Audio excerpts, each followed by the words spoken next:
तत्सवितुर्वरेण्यं भर्गो देवस्य धीमहि धियो यो नः प्रचोदयात्। ॐ चैतन्यं शाश्वतं शान्तं व्योमातीतं निरञ्जनं नादबिन्दुसमानीतं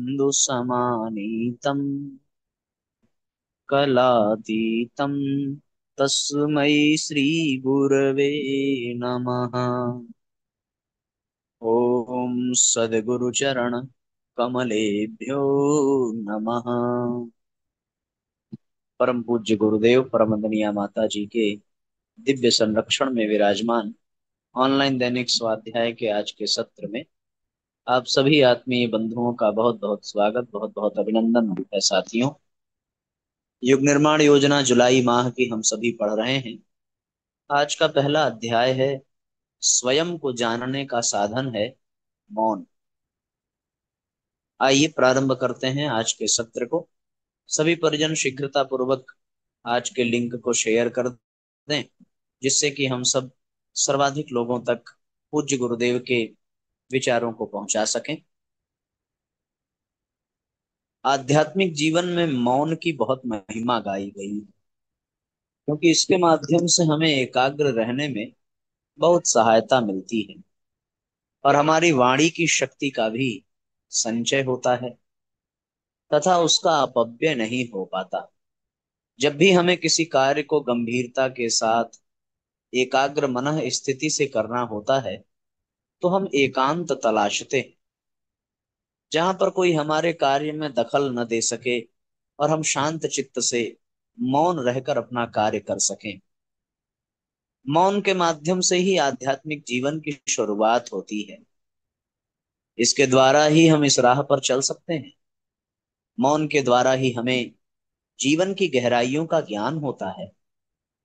जिस तरह नदियों की उलझती लहरों में कभी भी यह नहीं देखा जा सकता कि उनकी तलहटी में क्या क्या छिपा है, उसी तरह वाचाल व्यक्ति भी अपने मन के अंदर छिपी पड़ी शक्तियों व क्षमताओं से अनभिज्ञ रहता है।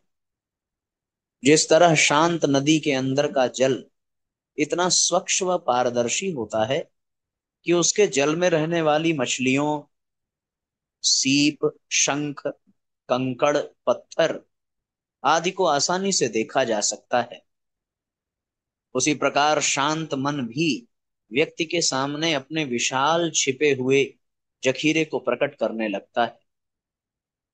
मौन की महिमा अपरंपार है। मौन इंद्रिय संयम का सर्वोपरि साधन है। महाभारत का लेखन समाप्त होने पर कृष्ण द्वैपायन व्यास ने श्री गणेश जी से कहा, मेरा बोलना अकथ था, किंतु आप मौन में अवस्थित होकर धैर्य पूर्वक लेखन कार्य में निमग्न रहते थे। आपको धन्यवाद, क्योंकि ऐसा वाणी का संयम अप्रतिम है। इस पर श्री गणेश ने उत्तर दिया, मूल ऊर्जा तो प्राण है। प्राण ही समस्त इंद्रियों को चैतन्य करने वाला चिन्मय पीयूष है। अनावश्यक बोलने में जितनी गलत फहमियां और समस्याएं पैदा होती हैं, उतनी मौन से नहीं होती। निरर्थक बोलना बहुत थकाने वाली प्रक्रिया है। इससे शरीर में गर्मी पैदा होती है। जब लोग इतने पढ़े लिखे और बुद्धिजीवी नहीं थे, तब कम बोलते थे और ज्यादा प्रामाणिक थे। जो सच्चा भाव होता था उसे ही कहा करते थे। आज शरीर में उष्णता बढ़ने के का एक कारण यह भी है कि निरर्थक बोलना और जरूरत से ज्यादा बोलना। आध्यात्मिक जीवन में रुझान रखने वाले लोग अपनी दिनचर्या में मौन को शामिल करते हैं। मौन के समय वे पूरी तरह से शांत चित्त और प्रतिक्रियाओं से रहित रहते हैं। सामान्य जीवन में ऐसे मौन का पालन करना संभव नहीं हो पाता। इसलिए यदि जीवन में मौन का अभ्यास करना है तो इस बात का ध्यान रखें कि जितना आवश्यक है उतना ही बोलें और बाकी समय मन को यथासंभव शांत रखें। यदि व्यक्ति अपने बोले जाने वाले शब्दों पर ध्यान दे तो उसे इस बात का एहसास होगा कि उसके वार्तालाप में ऐसे बहुत सारे शब्द हैं जो निरर्थक हैं। इसलिए बोलने से पहले सोचें कि ये कहना जरूरी है या इससे कम शब्दों में काम चल जाएगा।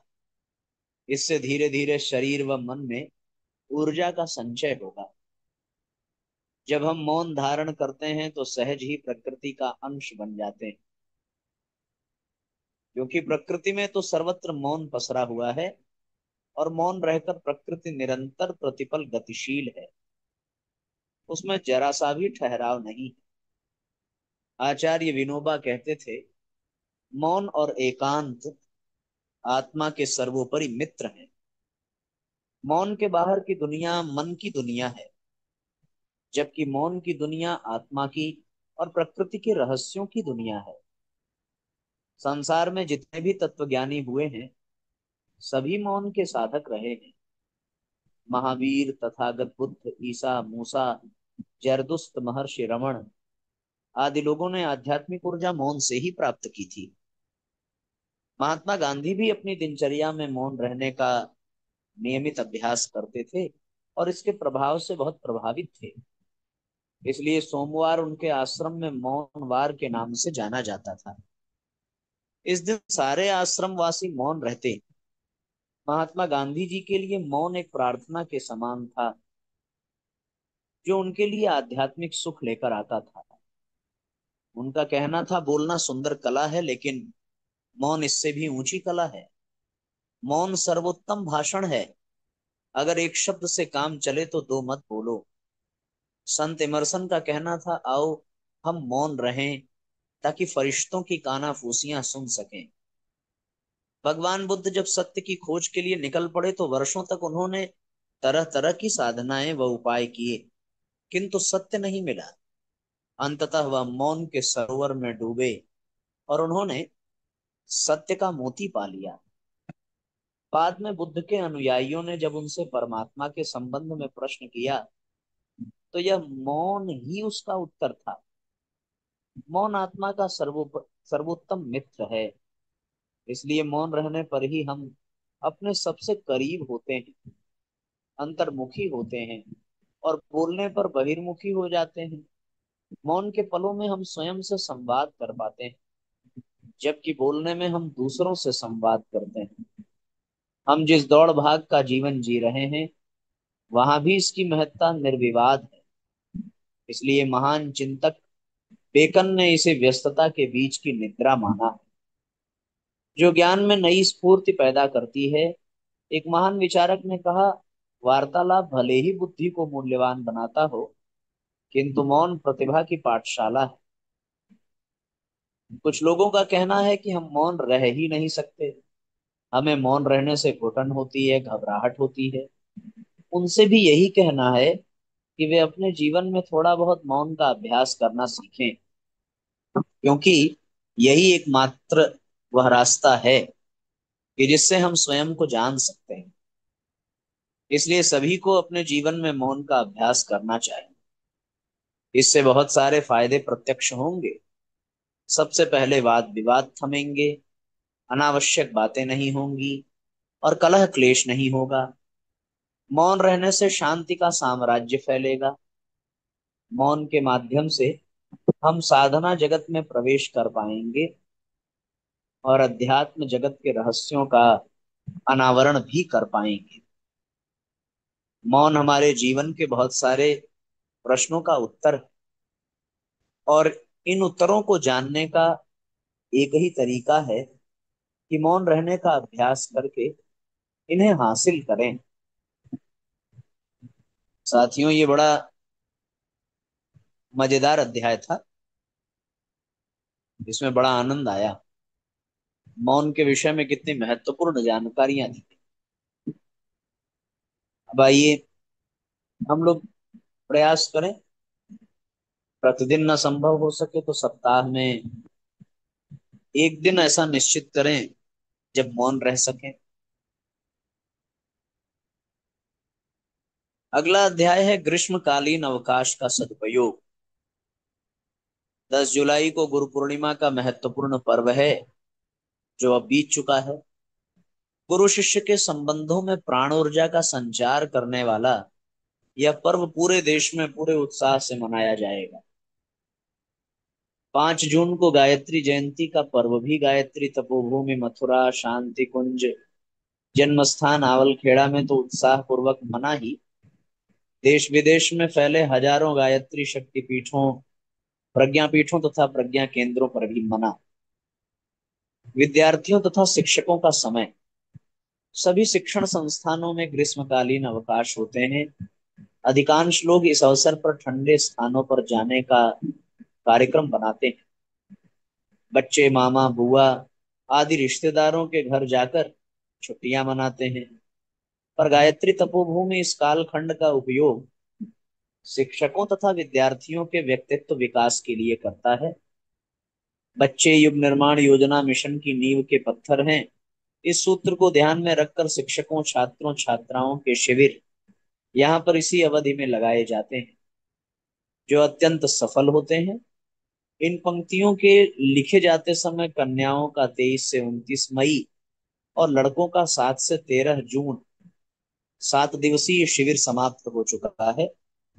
सैकड़ों छात्र छात्राएं पूरे सप्ताह पूज्य गुरुदेव की तपोभूमि में पर्याप्त ऊर्जा प्राप्त कर अपने घरों के लिए वापस चले गए।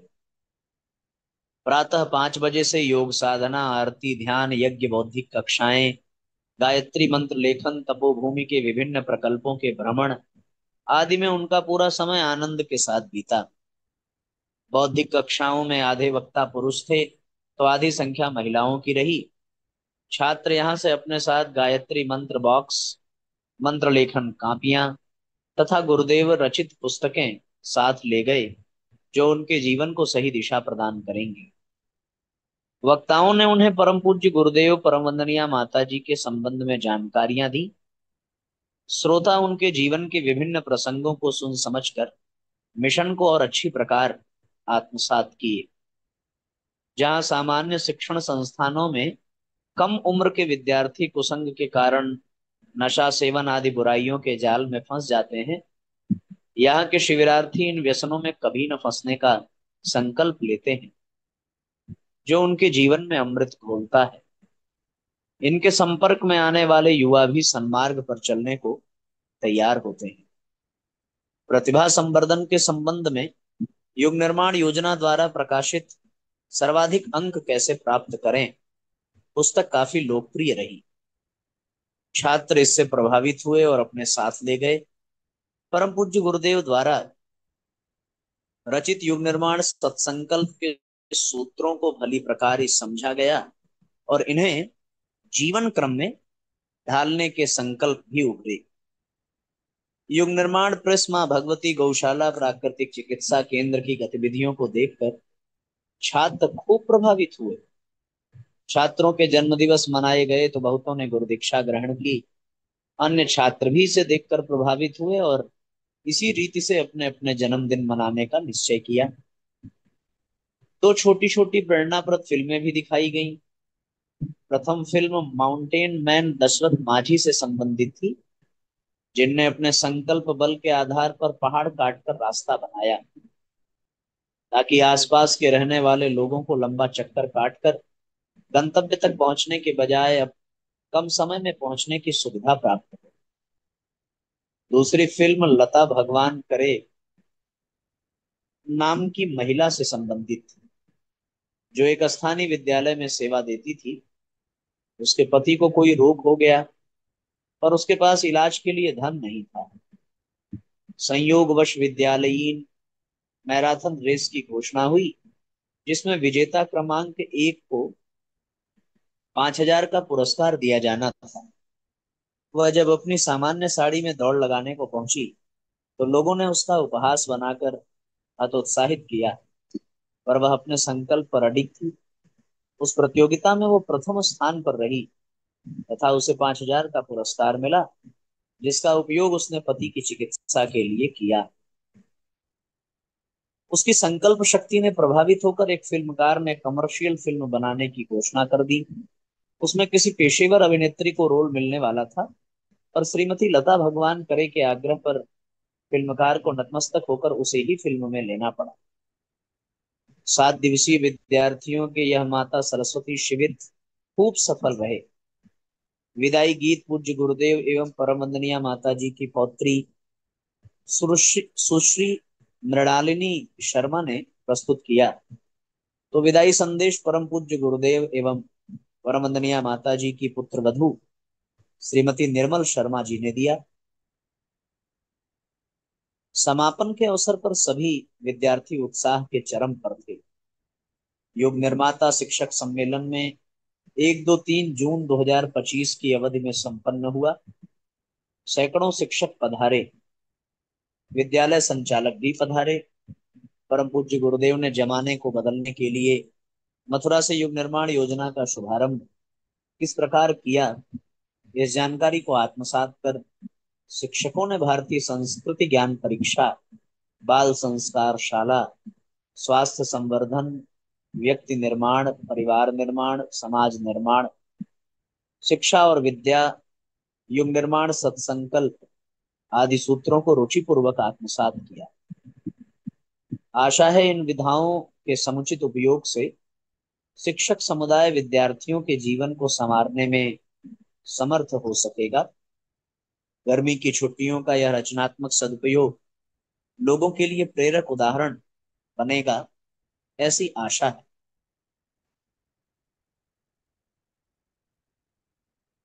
अब तो साथियों गर्मियों की छुट्टी बीत गई, पर इस जानकारी का लाभ हम लोग अगले वर्ष गर्मी की छुट्टी आने पर उठा सकते हैं, और अगले वर्ष जो है इस विषय में हम लोग उसका लाभ प्राप्त कर सकते हैं।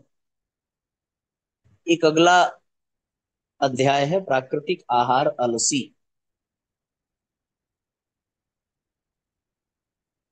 अलसी फ्लेक्स सीड्स के विश्व भर में मांग बढ़ रही है। हृदय रोग, हानिकारक कोलेस्ट्रॉल, एलडीएल, उच्च रक्तचाप, कैंसर, मधुमेह, अस्थमा, कब्ज, भगंदर, बवासीर, कोलाइटिस, आईबीएस आदि रोगों में अलसी फायदेमंद साबित होने से महत्व बढ़ रहा है। Anti inflammatory, anti bacterial, anti fungal गुण है। इसमें लिग्नैन नामक कैंसर रोधी तत्व होता है, जिसके कारण अलसी स्टार फूड है। लिग्नैन एक पौष्टिक तत्व है, यह इम्यूनिटी भी बढ़ाता है, मधुमेह को नियंत्रित करता है। अलसी में ओमेगा 3 फैटी एसिड होता है, जो रोग रक्षाकारी तत्व है। यह अलसी के अतिरिक्त ओमेगा 3 के स्रोत अखरोट, बादाम, चिया बीज, सरसों, सोयाबीन, पालक, काला चना, मेथी के बीज, सहजन की पत्तियों में भी पाया जाता है।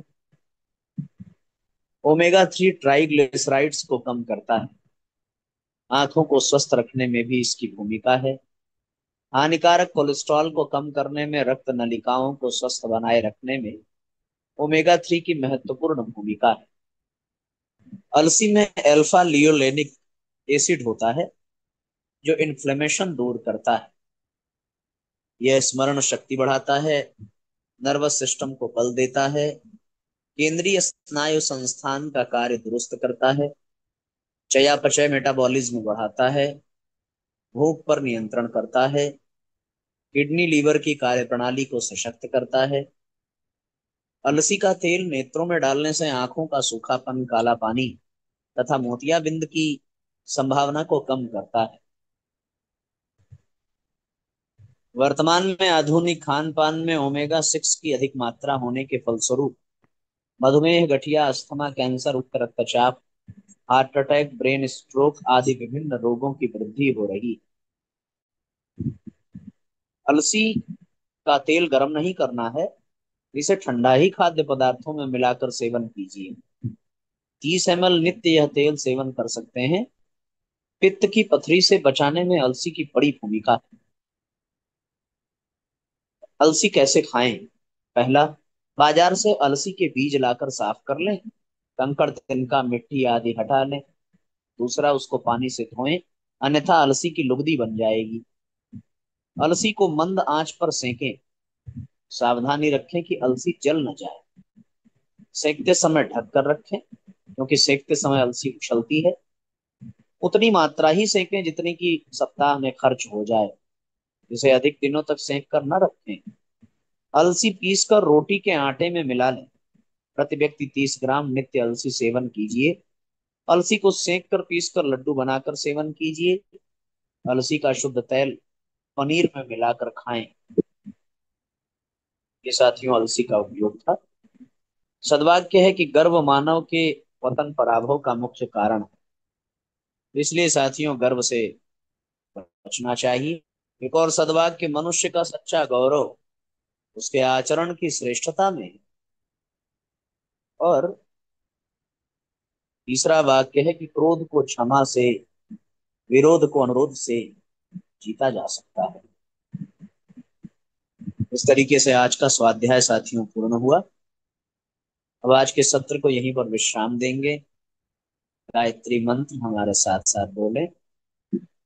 ओम भूर्भुवः स्वः तत्सवितुर्वरेण्यं भर्गो देवस्य धीमहि धियो यो नः प्रचोदयात्। सभी आत्मीय बंधुओं को बहुत बहुत प्रणाम। सबका मंगल हो साथियों। आज के लिए इतना ही। जय राम जी की शुभ रात्रि।